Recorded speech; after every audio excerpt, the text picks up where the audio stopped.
क्षमा धारण नहीं करना।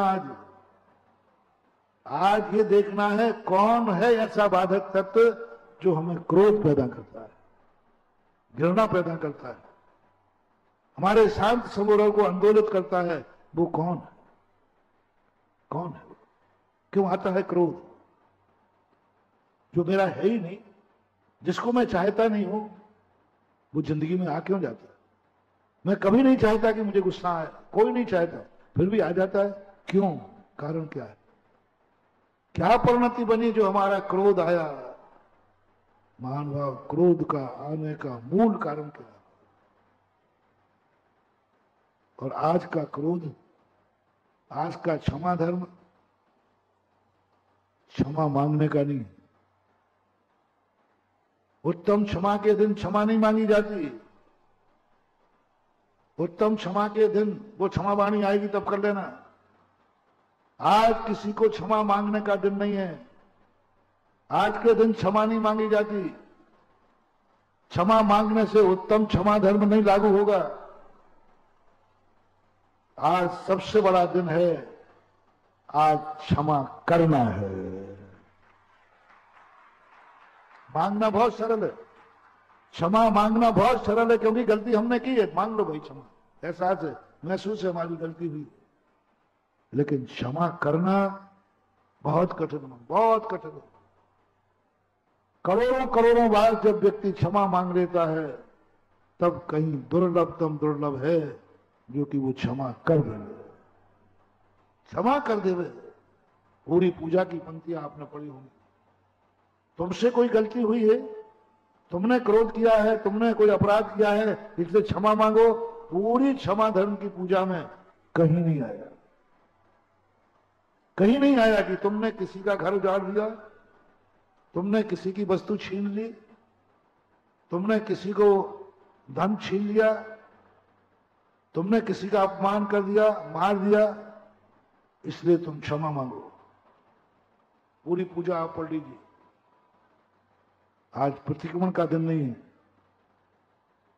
आज क्षमा मांगने का दिन नहीं है। कोई किसी से क्षमा मांगने का सवाल ही, वो है ही नहीं क्षमा धर्म। पर उत्तम क्षमा क्या है? आज कितना भी बड़ा तुम्हारा दुश्मन हो, कितना भी बड़ा तुम्हारा नाश करने वाला हो, आज तुम्हें उसको क्षमा करना है। घड़ते निकार तन विदान बांध वह विधि दुख कर। क्या क्या बड़ा क्षमा करना नहीं। अभी तो मैं पिट रहा हूं, अभी तो मेरे ऊपर पहाड़ टूट रहा है, अभी तो मुझे लूट रहे हैं, सब दुख दे रहे हैं। यहां क्षमाधन प्रकट होना चाहिए। लोगों ने मान लिया कि हमसे गलती हो जाए हम क्षमा मांग लेंगे, कोई क्षमाधन प्रकट नहीं हो जाए। तुम्हारे प्रति जिसने गलती की है उसको तुम क्षमा कर दो तो वो क्षमाधन प्रकट होगा। होता नहीं, होता नहीं। क्षमा मांगने में हमें कोई ज्यादा अपमान महसूस नहीं होता। सबसे कठिन है कि मैं कैसे क्षमा करूं, इसी ने तो मेरा सर्वनाश किया है, इसी ने तो मेरा सर्वनाश कर दिया, इसी ने तो मेरा बर्बाद कर दिया। यही तो सारी जड़ है, मैं कैसे क्षमा कर दूं। और बहुत कठिन धर्म मान हुआ। 10 धर्मों में सबसे ज्यादा कठिन धर्म है आज का, सबसे कठिन धर्म। बाकी 9 धर्म थोड़े सरल होते जाएंगे, कोई ज्यादा नहीं है। आज क्षमा मांगना नहीं है, क्षमा करना। दुर्जन क्रूर कुमार रथों पर क्षोभ नहीं मुझ पे आवे। क्या बात है। मैंने दुर्जनता की हो तो क्षमा मांगता हूं, मैं कुमार पे चढ़ा हूं तो क्षमा मांगता हूं, ये सब गलत कार्य की हो तो क्षमा मांगता हूं। बोले नहीं, उस दुर्जन ने तुम्हारे प्रति सब कुछ बुरा किया है, बाधक कारण देखो।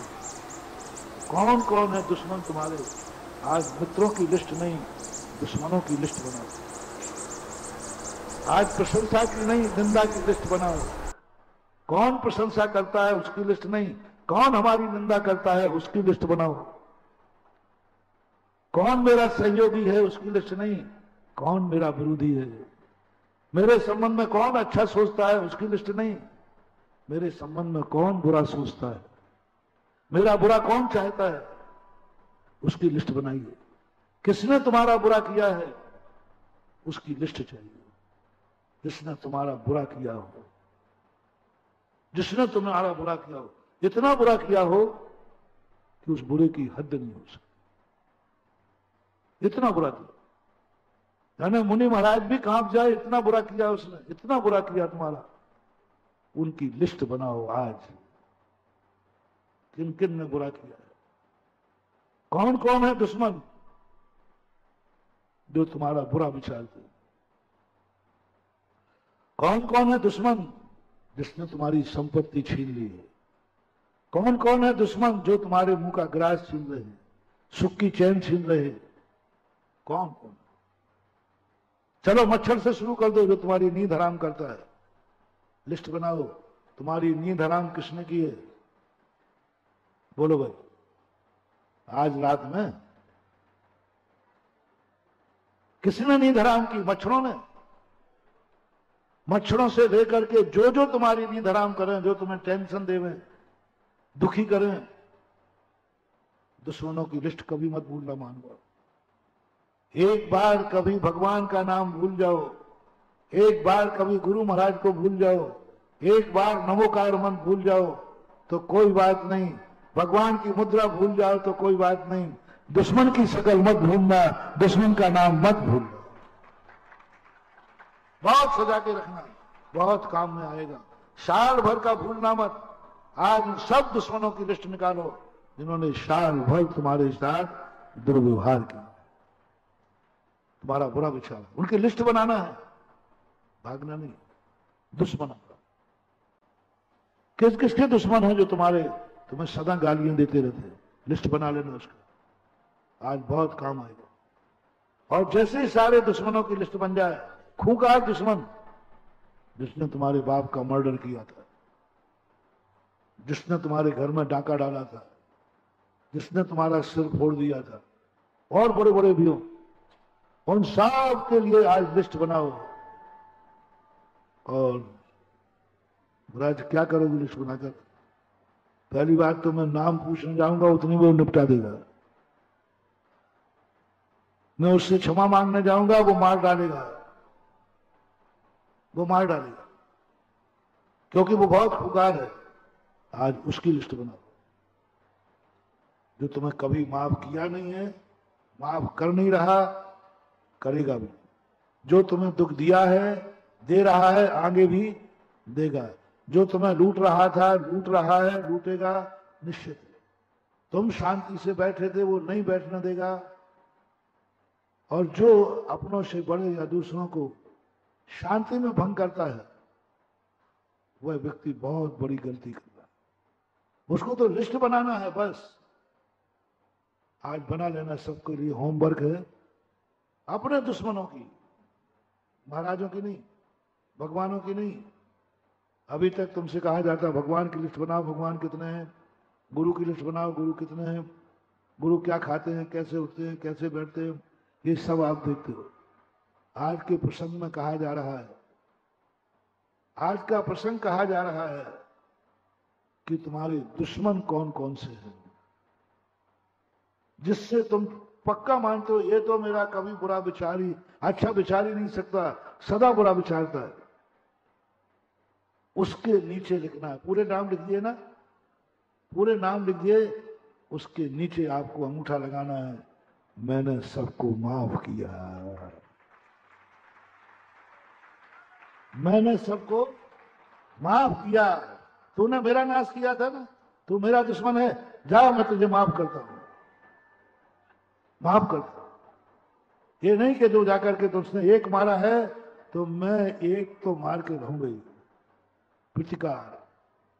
उसने मुझे मारा, मुझे गाली दिए, मुझे चैन नहीं पड़ेगी एक गाली देने के बिना। ये उत्तम क्षमा धर्म नहीं। उत्तम क्षमा धर्म वाला कितने ही पिट जाए, कितने ही लुट जाए, कुछ भी हो जाए, ऐसा नियम लेता है कि नियम भी पल जाए और कानून भी तोड़ने का आरोप ना मिले। एक शिक्षा लेकर के और रोटी खा ली, चर्या कर ली। लेकिन ऐसी जो आवश्यकताओं की पूर्ति होती है, ये आवश्यकताएं तो पूर्ण हो जाती हैं, लेकिन सफलता नहीं। अब आपको आज सबको मोटिवेशन, घर के लिए होमवर्क, जो जहां बैठ के सुन रहा हो, पेन कापी निकालो और लिखो। नहीं मिल सकती तो आंखों में लिखो, हृदय में लिखो, मन में लिखो। आज उन्हें उनकी तुम्हें लिस्ट बनाना है जो तुम्हारी जिंदगी के सबसे बड़े दुश्मन है।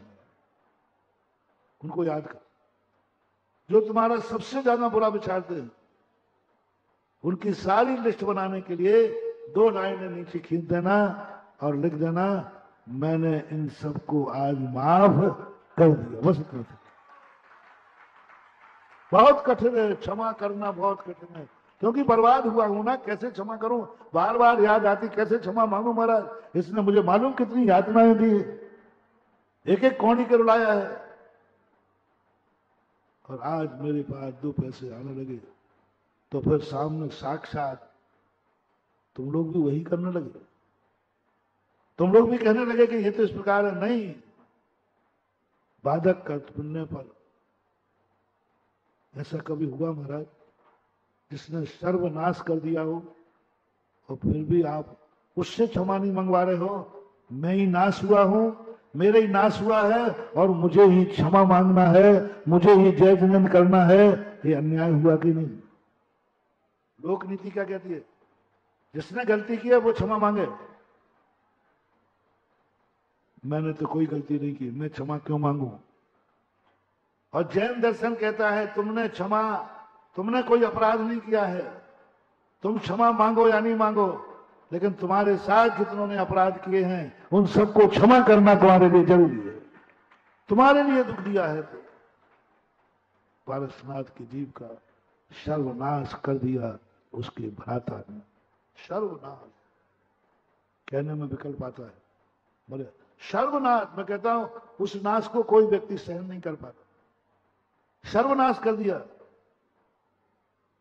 क्षमा तो उसको मांगना चाहिए जिसने सर्वनाश किया है। हाथ तो उसको जोड़ना चाहिए कि मैंने ये गलत कार्य किया है, लेकिन नहीं। उत्तम क्षमा धर्मधारी, किंचित मात्र भी गलती नहीं थी उसकी, सब कमठ की गलती थी। तुरंत हाथ जोड़ता हुआ पहुंच गया, भैया क्षमा करो, घर चलो। वो क्षमा मांग रहा है और दुष्ट ने 12 मन की शिला पटक दी और 12 मन की शिला के अंदर चकचूर होकर मर गया, लेकिन उसके प्रति क्रोध भाव नहीं आया। क्रोध नहीं आया, मर गया वो, मर गया। आज के उत्तम क्षमा के दिन दुश्मन के हाथ से मरना पड़े तो मर जाओ, लेकिन दुश्मन ने जो गलती की है उस अपराध को क्षमा करने का भाव लाओ। पारसनाथ जी ने कहा, पारसनाथ की कोई गलती नहीं थी, वो क्षमा मांगने नहीं गया था, वो क्षमा करने गया था कि भैया तुमसे जो गलती हुई हमारा सब कुछ मिटा दिया, फिर भी मेरे मन में उत्तम क्षमा धर्म जागा है, मैं क्षमा करता हूं, आओ, नाराज नहीं होगा, मैं कुछ नहीं करूंगा। आपने गुमशुदा की रिपोर्ट दी ना, गुमशुदा के रूप में बच्चे गुम जाते हैं तो लिखवाते पेपर में, बेटा आ जा, कोई कुछ नहीं कहे, बेटा घर लौट के आ जा, कोई नहीं टोकेगा, कोई गलती नहीं बताएगा, तू तो जो करता था सब ठीक है, तू लौट के आ जा। उत्तम क्षमा धर्म वाला निर्भय कर देता है अपराधी को, निर्भय कर देता अपराधी को। जब मैंने इसके साथ ये व्यवहार किया है तो अब ये क्या करेगा मेरे साथ? मैंने तो इसको बहुत दुख दिए हैं, ये भी दुख देगा। पापी व्यक्ति जानना, क्रोधी व्यक्ति जानना, पापी का लक्षण है कि जब स्वयं दूसरों के साथ व्यवहार करता है तो तुरंत कांपता है, ये भी अब मेरे साथ यही व्यवहार करेगा, ये भी यही व्यवहार करेगा। मैंने इसके बीच में कांटे बोए हैं, ये मुझे पता नहीं क्या बोलेगा। मैंने इसको ईंट मारी है, ये मुझे पत्थर मारेगा। नहीं, एक बार मेरा एक प्रवचन ललितपुर में तामा पीतल बाजार में हुआ करता था, संभवतः 92 की बात। उसी समय एक वैष्णव साध्वी ऋतंबरा का प्रवचन था, तो उनका भी वहीं रविवार को होता था, टाइम भी वही था। तो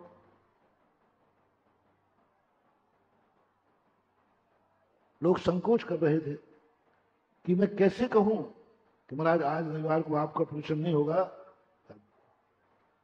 मैंने कह दिया नहीं नहीं, हम अगले रविवार को कर लेंगे, इस रविवार को उन्हीं का करना हो जाना। मैंने खुद हाँ कह दिया, मैंने माइक से घोषणा कर दी। इतना बड़ा साध्वी थी, साधु भक्तन थी, उसको पता चला, बोले महाराज का प्रवचन बंद करके मेरा प्रवचन कराओगे? नहीं जी, मैं प्रवचन नहीं करूंगी। महाराज का प्रवचन बंद क्यों कराया? महाराज के प्रवचन के साथ में मैं प्रवचन कर लेती बाद में, पहले मैं कर लेती। महाराज का प्रवचन, हम महाराज के दुश्मन नहीं हैं, वो भी आर्यपुत्र हैं, मैं भी आर्यपुत्र हूं, वो भी भारतीय हैं, हम भी भारतीय हैं, वे भी राम को मानते, हम भी राम को मानते हैं, हम कोई देशद्रोही नहीं है। हम महाराज का प्रवचन बंद क्यों कराया? हम प्रवचन नहीं करेंगे। हमने कह दिया नहीं, प्रवचन उनको करना है, मैं नहीं करूंगा।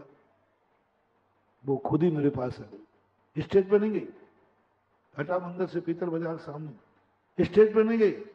महाराज जी क्यों आपने प्रवचन बंद किया? मुझे इतना बड़े पाप का मैं एक साधु का प्रवचन बंद करा के स्टेज पर मैं वक्तव्य दूं? नहीं, हम महाराज साधु भक्त हैं। मैंने कही नहीं, मैंने नाराजगी से नहीं किया, तुमने हटाया थोड़ी है, मैं खुद हट गया हूं। तुमने हटाया नहीं है, मैं खुद हट गया हूं। तुमने बंद करने को नहीं कहा, मैंने बंद किया है, इसमें तुम्हें कोई दोष नहीं। उन्होंने कहा क्यों? मैंने कहा बता दूं, ये सारी भक्त जो हैं तुम्हारे भी हैं और हमारे भी। तुम जब यहीं बोलोगे प्रवचन में, वो बोलती थी प्रवचन में, जो तो को काटा बोए ताए बोए तू भाला, वो भी साला याद करेगा पड़ा किसी से पाला। वो बोलती, कुछ लोग होते हैं इस नेचर के, वो कहते कांटा बोए तो तू तलवार वो। उसने ईंट मारी है, पत्थर से निपटा, ईंट का जवाब। ये लोग भी होते। और मैंने कहा भाई साध्वी जी, हम लोग उत्तम क्षमा को धारण करने वाले, तुम ये बोलोगे कि जो तो को काटा वो चाहे वो तू भाला, और बाद में मेरा प्रवचन होगा तो मैं कहूंगा जो तो को काटा वो चाहे वो तू फूल, जो तो को काटा वो चाहे वो तू फूल। अब बोलो ये भक्त भाला बोएंगे कि फूल बोएंगे? इसलिए इस रविवार को तुम भाला बुआओ, अगले रविवार को हम फूल बुआ देंगे। क्या है उत्तम क्षमा धर्म? जूतों को काटा बोए ताए बोए तो फूल। अपनों को तो फूलों की माला खूब पहनाते हो, अपनों के लिए तो खूब गुलदस्ते भेंट करते हो। जिसने तुम्हें कांटों का ताज दिया हो उसे तुम फूलों का गुलदस्ता भेंट करने का भाव करो तो जानो कि उत्तम क्षमा धर्म। दुश्मन को आज का गुलदस्ता दुश्मन के नाम। अपनों के लिए तो बहुत शांति धारा कराई है, अपने लिए कराई है।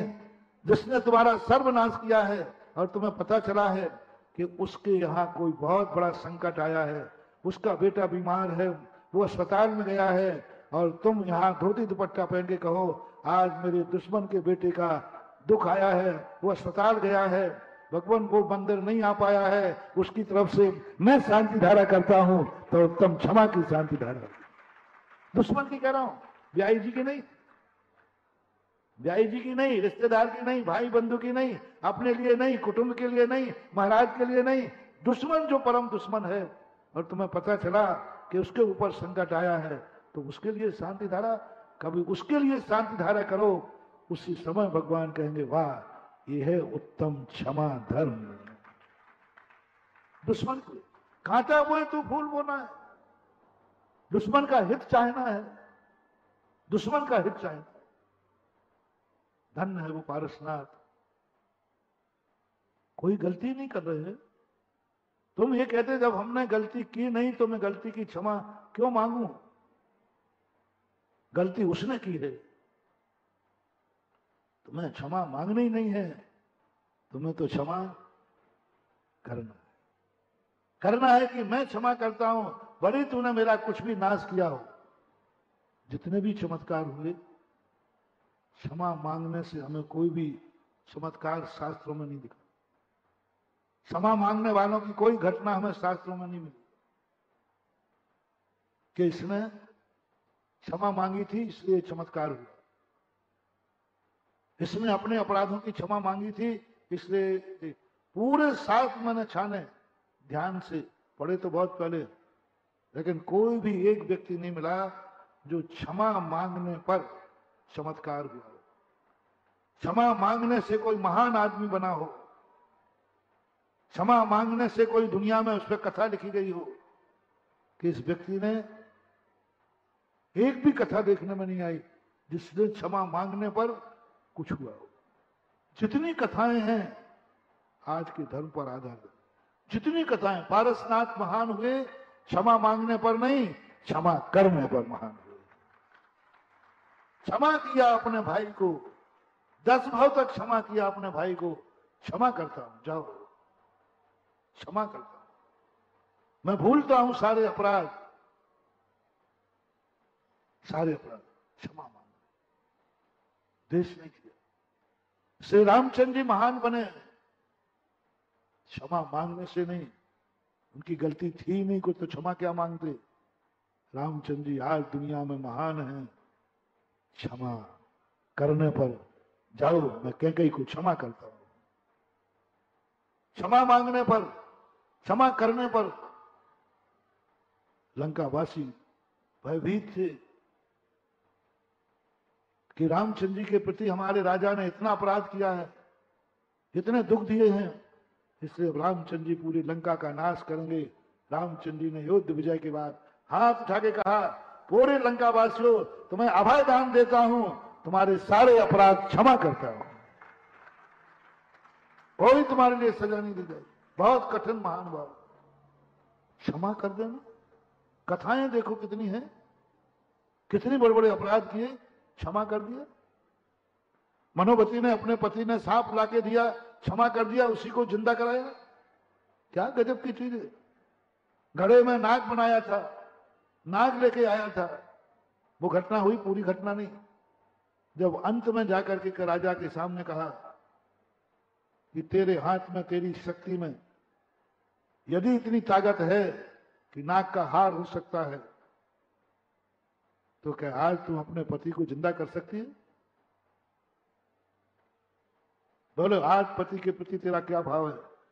जो पति नाग लेके आया, जो पति मारने के लिए आया, मारने के लिए आया, उस पति के प्रति भाव करती है, यही भगवान, यदि मैंने कभी क्षमा धर्म धारण किया हो, मैंने कभी हमारी आत्मा में क्षमा धर्म की पूजा की हो, मैंने कभी क्षमा भाव धारण किया हो, और मैंने कभी इस प्रकार का कोई कुचक्र किया हो, मैंने कभी रात्रि भोजन किया हो, एक कनक माला का भी आता है रात्रि भोजन को लेकर, तो आज मेरा पति जिंदा हो जाए। लोग भयभीत, किस पापी को जिंदा कर रही है? और मनोवती और कमल श्री की मां कहती है, हे बेटी क्या कर रही तू? इस राक्षस पति को जिंदा कर रही जिसने तुझे मारा है। सबने रोका, राजा ने कहा इसको जिंदा मत कर, मर जाने दे, दुष्ट पति है। लेकिन कमल श्री और नाम मनोवती कहती है नहीं, अपनों के लिए, अपनों के लिए, अपनों पर क्रोध नहीं किया जाता है, अपनों से कितना भी अपराध हो जाए उन्हें क्षमा किया जाता है। अपनों पर क्रोध नहीं किया जाता। ये मेरा पति, मैंने इसको एक बार पति किया है, मैं भस्म नहीं होने दूंगी। और सौगंध करके पति के माथे पे हाथ लगाया, सर्प ने आकर के पूरा जहर चूस लिया और पति जिंदा हो गया। उत्तम क्षमा का चमत्कार था ये, उत्तम क्षमा का चमत्कार। क्षमा मांगने का नहीं, क्षमा करने का था, क्षमा कर दिया। ऐसी कितनी कथाएं बड़ी बड़ी हैं जिनमें सब में क्षमा ही क्षमा किया। उनके साथ तो अपराध हुआ, शेठ सुदर्शन को क्षमा किया, सब उसका तो कोई अपराध नहीं था। पूरी कथाएं उठाओ, हर कथा में महान आत्मा ने अपराधी को क्षमा किया। पूज्यवर शांति सागर महाराज बंगाल के अंदर एक घटना घटी। एक किसी व्यक्ति ने पत्थर मार दिया, भगवान महाराज को सिर में लगी, खून बह निकला। अंग्रेजों का राज्य था और उन्होंने जाकर के उस अपराधी को पकड़ लिया और वो अंग्रेज कमांडर महाराज से बहुत प्रभावित था और वो पकड़ के लाया। बोले महाराज बोलो, जिसने आपको ये दुख दिया है, बोलो इसकी चमड़ी उधेड़ के भूसा भर दो, इसको यहीं टुकड़े टुकड़े करके मार दूं, आप जो कहोगे वो सजा मिलेगी। देखना राजा और महाराजा में क्या अंतर होता है, देसी और विदेशी में क्या अंतर होता है। कोई विदेशी वो थे जिन्होंने, एक व्यक्ति ने मारा था सन 18वीं शताब्दी के अंदर जयपुर के अंदर, एक कर्नल को किसी एक व्यक्ति ने मर्डर कर दिया था। आदेश जारी किया था उसने कि पूरे मोहल्ले को भून दो। अरे एक ने मारा है, एक मरा है, उसके बदले पर पूरे मोदी चौकड़े खाने को समाप्त कर दो। फरमान जारी हुआ था, पूरे को एक को भी नहीं बचने दिया जाएगा। अरे भाई एक मरा है तो एक मार दो, लेकिन नहीं। और हमारे उत्तम क्षमा धर्म के जो स्वामी है शांति सागर महाराज क्या कहते हैं, अपराधी सामने खड़ा है, सिर में मारा है, खून बह रहा है और राजा भी पक्ष में है। अंत में कहते हैं महाराज, हे कमांडर साहब, यदि आप मुझसे प्रभावित हैं तो इसको छोड़ दो, इसको माफ कर दो।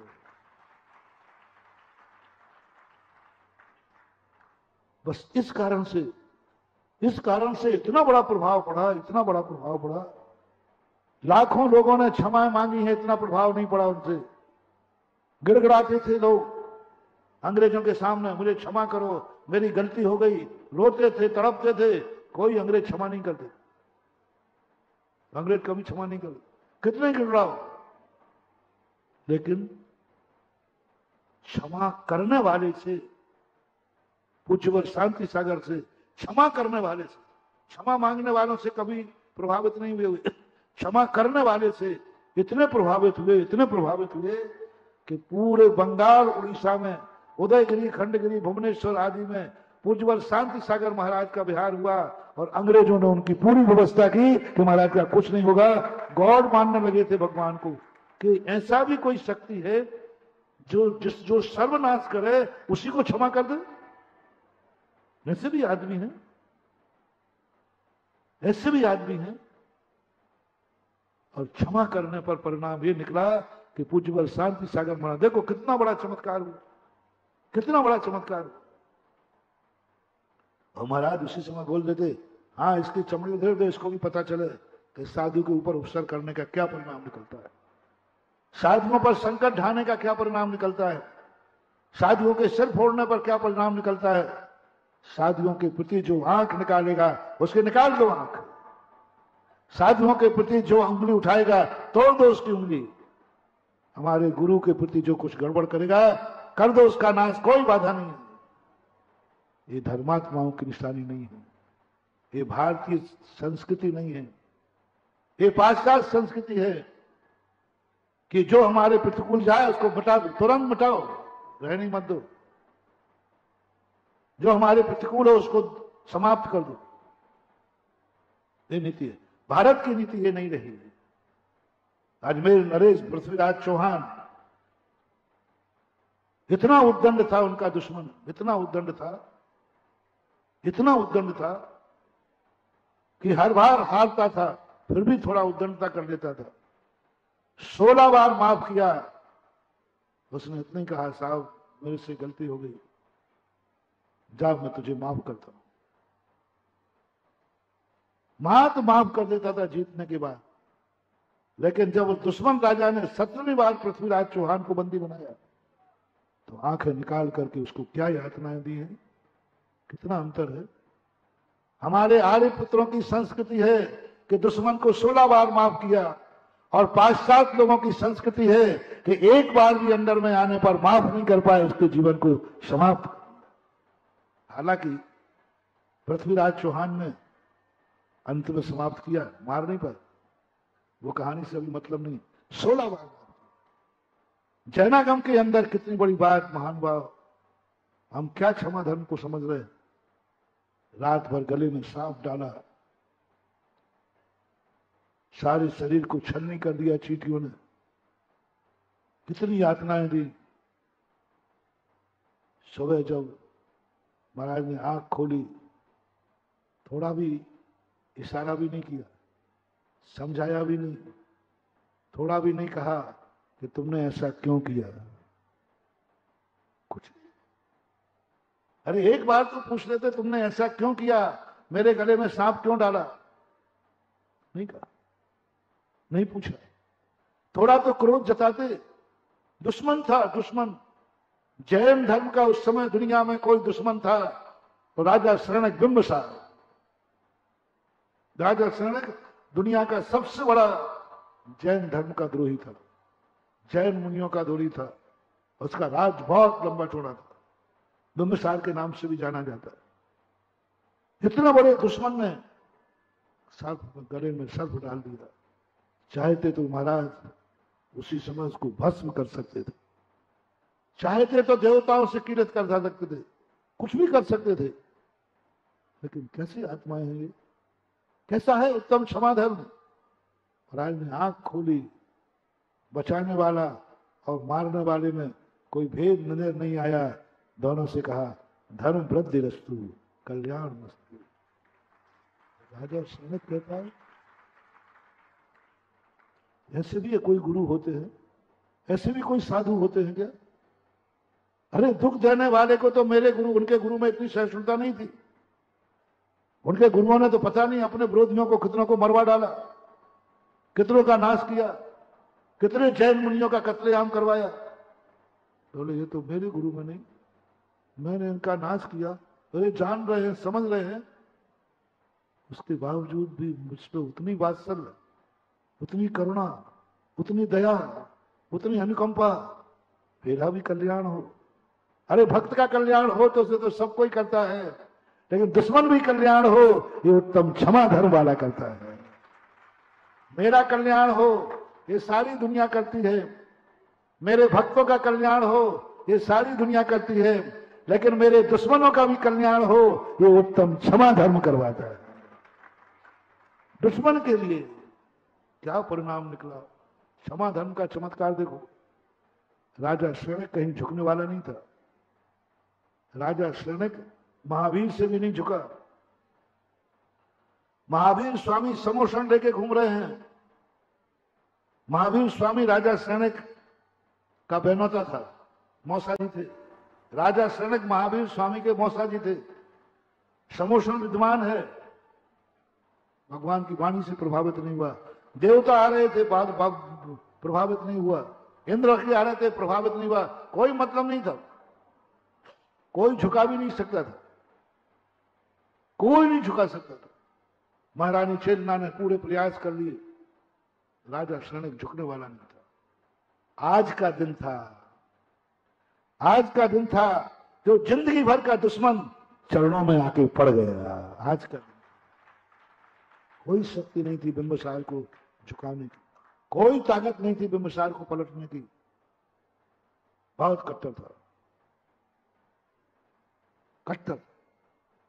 लेकिन आज की एक घटना, मुनि महाराज यशोधर महाराज थे उनका नाम, उन्होंने राजा शरणक को क्षमा कर दिया, माफ कर दिया। कोई क्रोध नहीं, कोई क्रोध नहीं, प्रसन्न भाव, शांत भाव, ऐसा भाव जैसे वो जन्म जन्म का भक्त हो, ऐसा भाव जिससे रात भर की पूजा की हो, ऐसा भाव जैसे रात भर सेवा की हो, ऐसा भाव कि रात भर सुख दिया हो।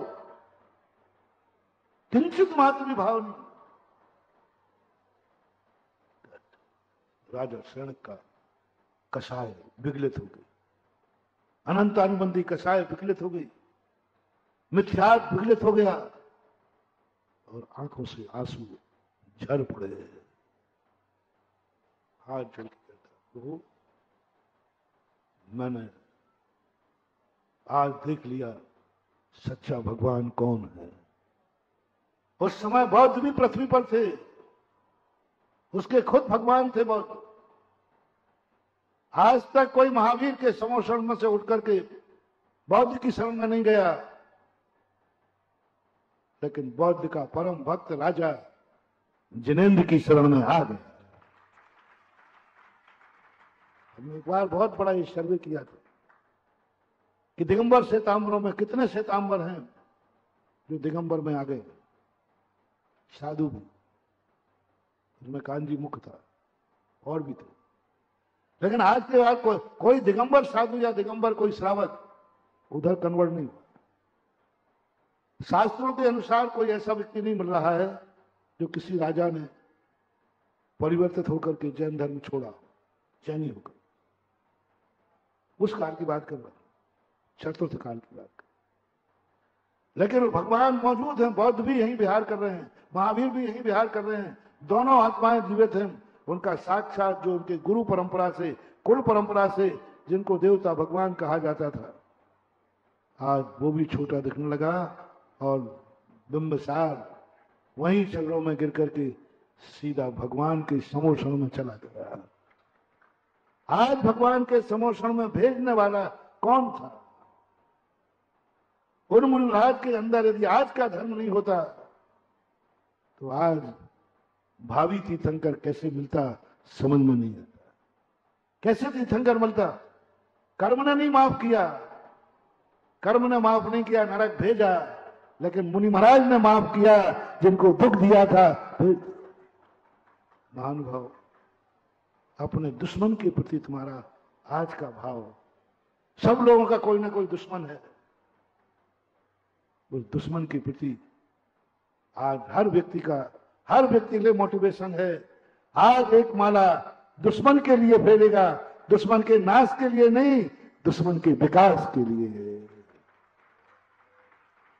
आज हर व्यक्ति को माला फेरना है, हे भगवान कोई नुकसान करना है तो मेरा कर देना, दुश्मन का। आज हर व्यक्ति को दुश्मन का हित चाहना है और आज हर व्यक्ति को दुश्मन को अपना मित्रवत व्यवहार करना है। मन में लाओ, आज पूरे 24 घंटे का एक होमवर्क है। आप अपने दुश्मन के प्रति अच्छा भाव करो, दुश्मन को माफ करो, दुश्मन के प्रति दया भाव आओ। किंचित मात्र भी विकल्प नहीं आना। उसको एहसास भी मत कराओ कि तुमने गलती की है। एहसास कराने का अर्थ है तुम उसकी बेइज्जती करके फिर माफ करोगे। तुम बेइज्जती करके माफ करोगे, तुम उसकी अवमानना करके माफ करोगे।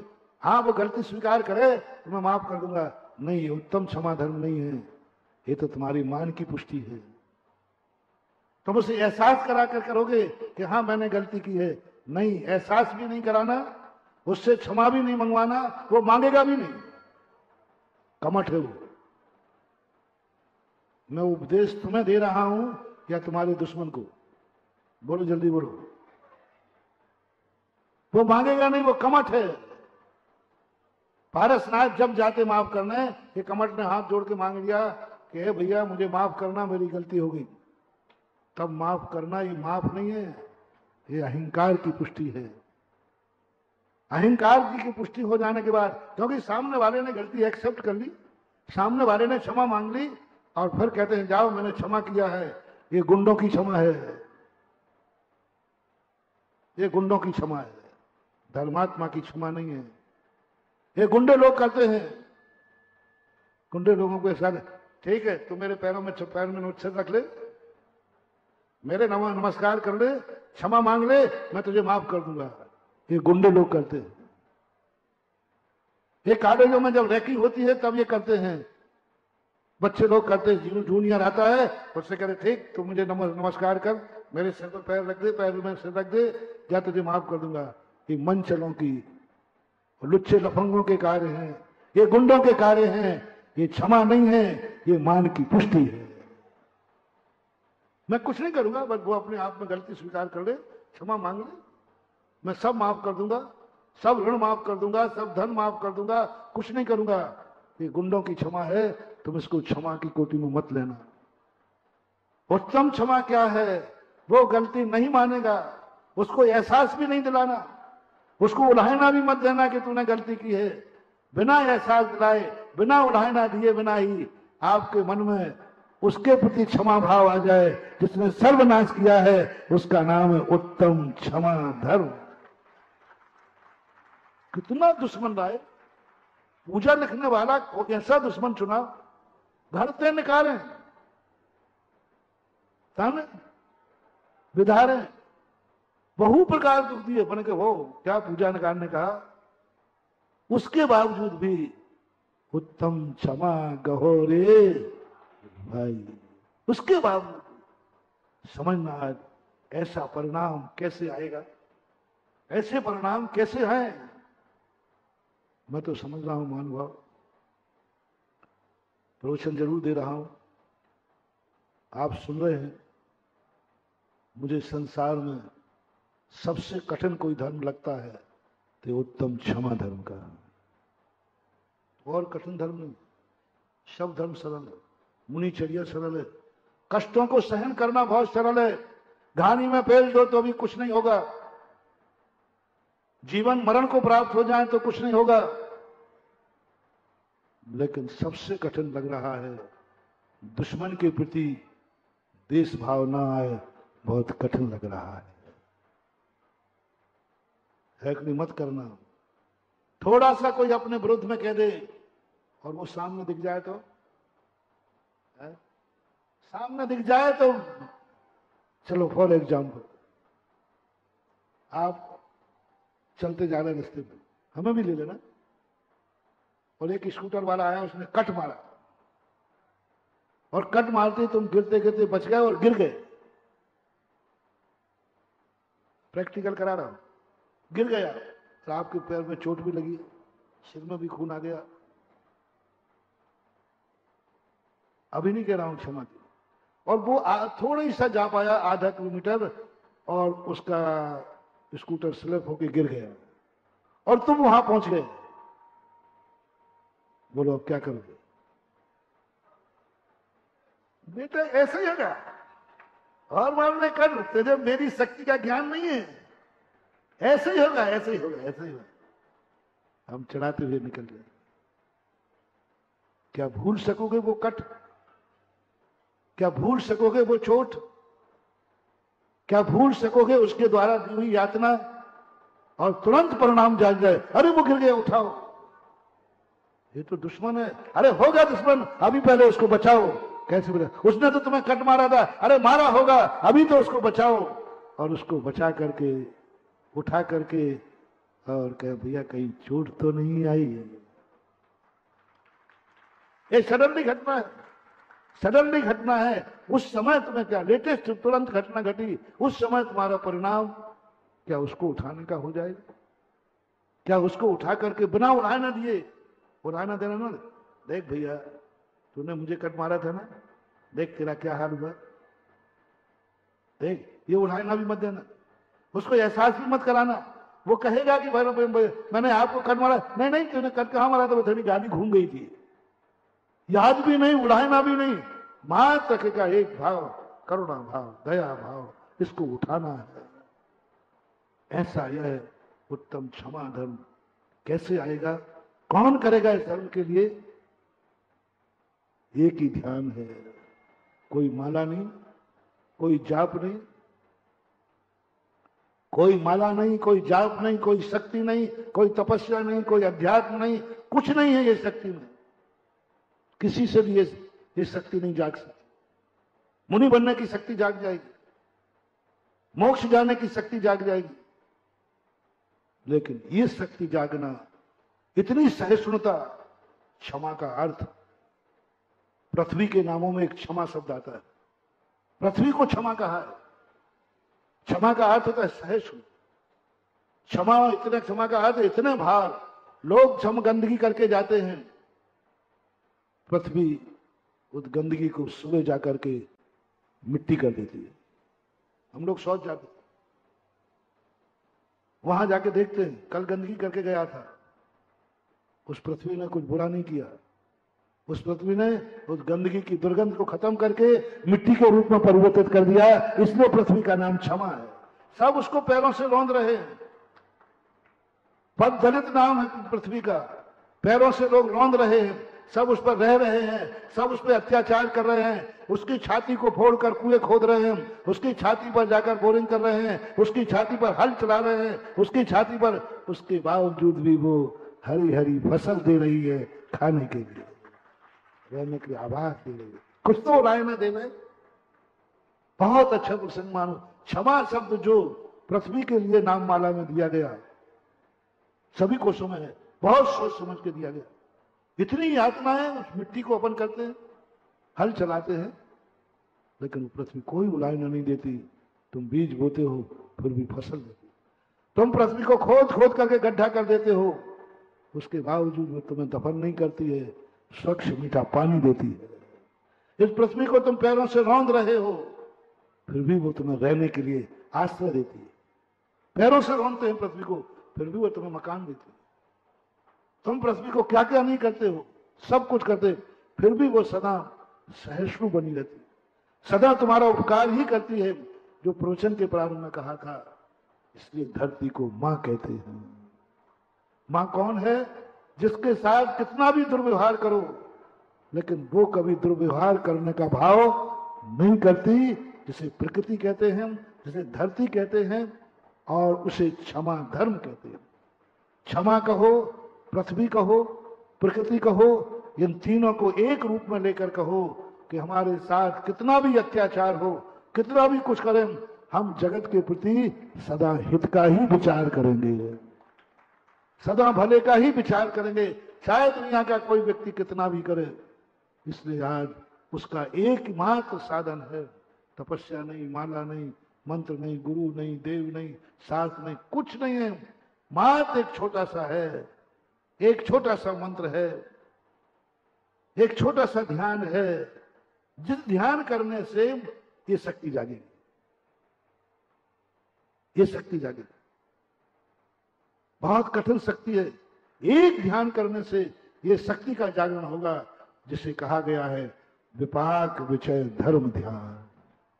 मात्र कोई, मैंने सब देख लिए, सब देख लिए, किसी से उत्तम क्षमा धर्म आते ही नहीं। दुश्मन को देखते ही वहां दांतों के नीचे चले जाते, दांतों के नीचे निजाम मन में आ ही जाता है, इसने मेरे साथ किया था एक बार, तो मैं नहीं करूंगा, तो एक बार जब वो गिर गया है तो एक बार तो खुशी का बेटा मजा आ गया, अब आया मजा, ये भाव आता, नहीं संभाल पा रहा। सब लोग अपनी अपनी छातियों पे हाथ रख के पूछे, क्या है हिम्मत इतनी, क्या है इतनी क्षमा मांगने की? नहीं है। एक शक्ति है जो मैंने खोजी है शास्त्रों के आधार पर, आज्ञा विषय नहीं, टेक टू ऑर्डर। आज्ञा मिल जाएगी, हम ऊपर से चुप बैठ जाएंगे, अंदर किस्मसाते रहेंगे। संसार विषय कुछ नहीं, मात्र एक विपाक विषय धर्म ध्यान है, जिस धर्म ध्यान के माध्यम से लगता है इसने मेरा नाश नहीं किया है, मैंने कर्मों ने मेरा नाश किया है, बस ये भाव आ जाए। जब अपन को पता चले कि इसने मेरा नाश किया है, बाद में नहीं इसने नहीं, ये गड्ढा तो तुम्ही ने खोदा था कल, मैं जिस गड्ढे में गिर गया हूं, किसने मेरे रास्ते में गड्ढा खोदा? धीरे से किसी ने याद दिलाया, बोले कल आपने ही तो खोदा था। तो बोलो अब गुस्सा चढ़ेगा कि उतरेगा? बस एक गुस्सा चढ़ाना है अपन को, किसने खोदा मेरे लिए, किसने मेरा नाश किया? पर विपाक विचय धर्म ध्यान आके कहता है तूने खुद ही कहा था, तूने ये बीज बोया था, ये दुश्मन नहीं है तुम्हारा, तेरे कर्मों ने इसे दुश्मन बनाया है, इसका मूल कर्ता हम है, उसका परिणाम उसी पूजा की नीची पंक्तियों में लिखा। मैंने कहा सब इतना बड़ा कर दिया, मंत्र तो दो, उसी पूजा की पंक्तियों में आप पढ़ रहे थे, जे कर्म पूरब किए खोटे सहे क्यों नहीं जीरा अति क्रोध अग्नि बुझाए। ये क्षमा धर्म है ना? तो कौन सी पंक्ति है ये है विपाक विचय धर्म ध्यान। उधर बता दिया क्षमा का शुरू कि क्षमा क्या है, कि गर्दन निकालें सब करें तो भी क्षमा करो, और यहां उपाय बता दिया ऐसी क्षमा कब आएगी, ऐसी क्षमा कब आएगी जब हम दुश्मन को माफ कर दें। तो उन्होंने विपाक विचय धर्म ध्यान चुका। नमोकार मंत्र नहीं कहा कि तुम नमोकार मंत्र पढ़ने बैठ जाओ, तुम शांति धारा कर लो, तुम पूजा कर लो, तुम मौन लेके बैठ जाओ, तुम मौन लेके बैठ जाओ, तुम भाग जाओ, कुछ नहीं कहा। क्या गजब की चीज पंक्ति कही। उन्होंने भी पूजा के लिखने वाले ने कहा विपाक विषय धर्म ध्यान किसे कहते हैं? किसे कहते हैं? ये मेरे खुद के किए हुए कर्मों का विपाक है। जे कर्म पूर्व किए हैं खोटे, शुद्ध विपाक विषय धर्म ध्यान महानुभाव। तो ये पंक्तियां तुम्हें उपाय के रूप में दी हैं। तो आज उत्तम क्षमा, क्षमा मांगना, कल मांगना क्षमा, कल क्षमा मांगने का दिन, कल माधव, कल उत्तम माधव दिन है, कल क्षमा मांगने का दिन है, आज क्षमा करने का दिन है, आज क्षमा करने का दिन है। तो आज अपने संबंध में ये दोनों बातें आपका समय हो गया। महावीर भगवान की